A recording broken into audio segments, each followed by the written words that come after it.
Okay, so I'm going to show you guys how to outline with this ultra fine tip Sharpie.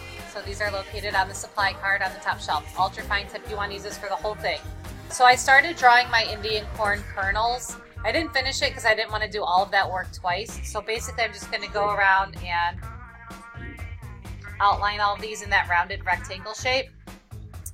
And I'm going to fill every kernel in for every line. Once we're done, I'm going to take a large eraser and erase all of the pencil lines. That's going to include these guidelines that we drew. Remember, we had 3 lines in there, not 7, because that's going to make way too many small kernels. So once you're finished with this, then you can start doing the husk. Don't forget the little hats either. The half kernels that go up here to make it appear as a form, like this piece of corn is actually kind of rolling away from you. That's what those half kernels are supposed to show.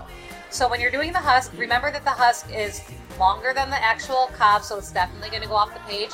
You want to remember to have some that are going to twist, have some that are going to fold.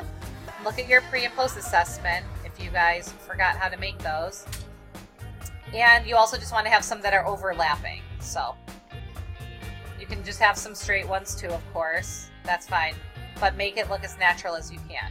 So these will all go off the page. And if you want to use your sketchbook for the background so that you could even show if these went off the page, that they would end up here so that you know how you're drawing them. Because you don't want to draw them where they come to a point right here. Because they wouldn't do that. They would go off the page there. So I say about 6 to 10 kernels would be good, or 6 to 10 husks would be good, not kernels. And then when you do the texture in them, a trick to using these Sharpie pens is to just make quick lines. So I'm kind of pressing lightly.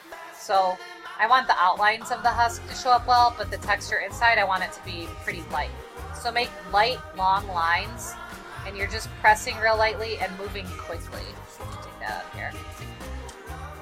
It's probably a good idea to have a scrap paper underneath this anyway when you do it so you don't get Sharpie on the table. So make sure that you can see the outlines a little bit better than the texture lines inside. So your kernels, finish those up, and then I'm just going to show you real quick using a big eraser. Carefully, you're going to erase all of the pencil lines. And then you should just see the kernels. You don't want to outline these guidelines.